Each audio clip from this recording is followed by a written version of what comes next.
Hey there, everybody. Pete Pardo here from Comic Book Users. Welcome to another episode of Inside the Cover alongside Mr. Wild Bill. Hey, comic book fans. Welcome back to another episode of Comic Book Users.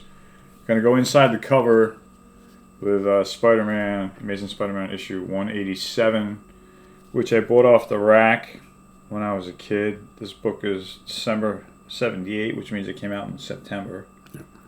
So I just started high school. This was the only Electro appearance in my Spider-Man collection. And I stopped at issue 300. But he was much more popular with the TV show, the cartoon show, I think, and the earlier books. Yeah, we were just talking about how Electro, being such a popular legendary villain, really didn't appear in the comics all that much, other than early on. You know, what's great about this cover is obviously the conflict with Captain America. Yeah.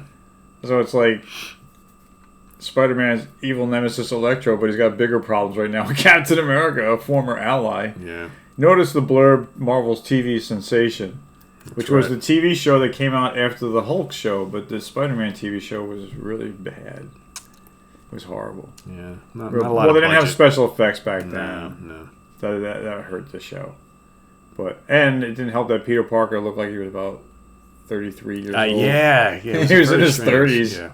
He wasn't young. And I don't think they really did much with like bringing in his like regular villains, right? He just fought like regular like crime people. Street people, yeah. And when he climbed up the walls, you saw the two ropes. Oh yeah, it was terrible. Because they had to use ropes, you know. So anyway, what's interesting about this book, here's your back ad with the Legos. This story takes place at a nuclear reactor, Indian Point, which is just north of New York City by about a half hour, 40 minutes. Close to where we are. I lived right around the corner from Indian Point when I was growing up. I could see it outside my living room window when I was growing up.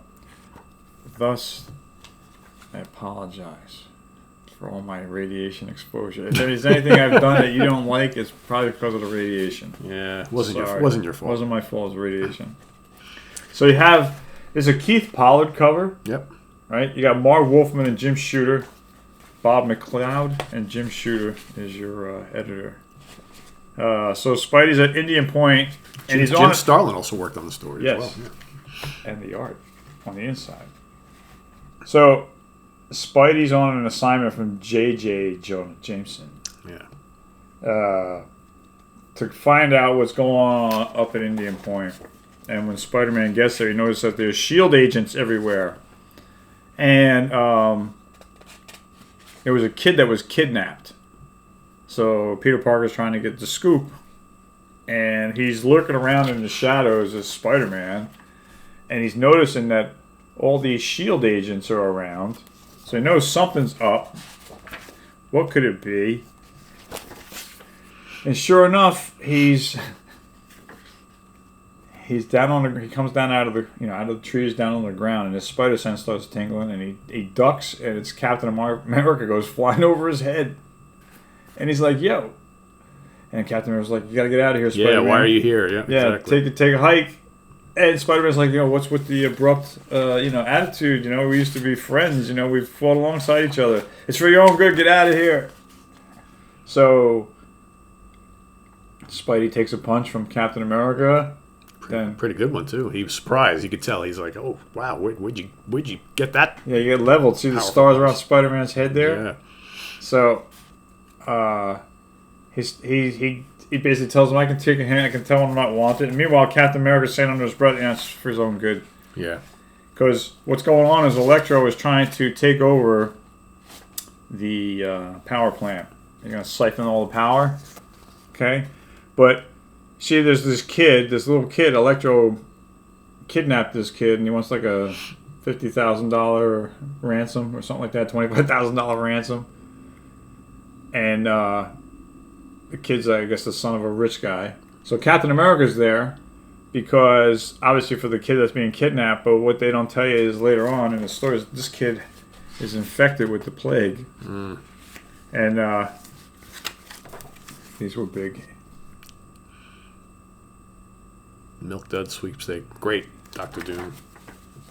Did a few of these. I think for DC they did the Joker. Yeah. For DC Comics. Fantastic Four had a cartoon. Yep.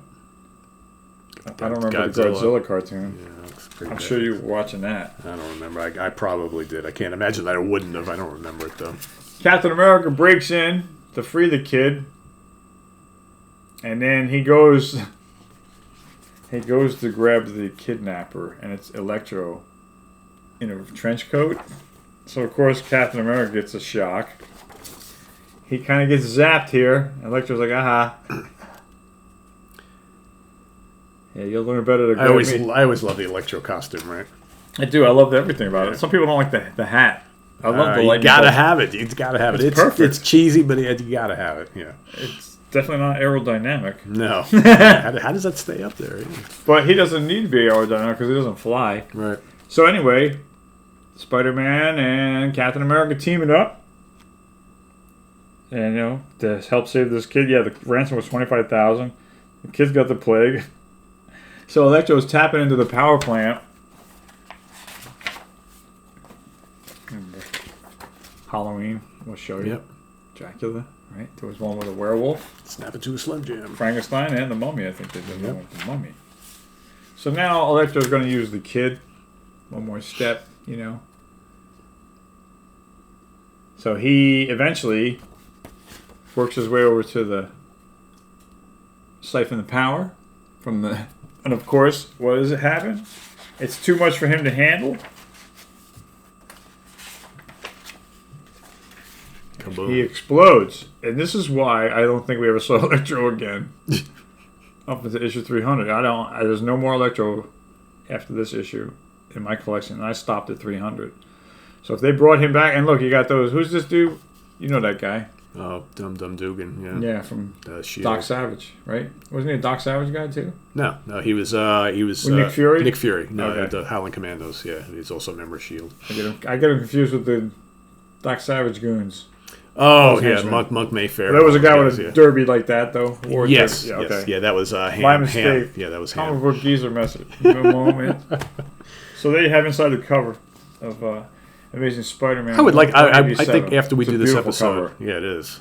I'm going to look up the history of Electro because it's like to my knowledge, this is the only time he ever tangled with Captain America. He did the one time he fought Daredevil. He's in 2 issues or 3 issues with Daredevil. Yeah, and then the handful of issues with Spider-Man. And he's also got one very brief appearance in Omega the Unknown in issue number 3. Oh yeah, and that's 1977. That's right. Yeah. So that's before this issue. Yeah, right before that. Or maybe 78 around the same time. But not a lot like Electro. But I think he's a great character. I love the costume. Yeah. I think the colors are great. And this book pops. This has just got great colors, especially for yellow. It's still got the luster. So anyway, gang, please click the like. Yes, please click the like button. Thank you for being here. We're watching Comic Book Geezers. As always, we thank you for your comments. Thanks for being here so much. And click the notification bell so you can be kept in the loop every time we have a new video. You know what's coming on.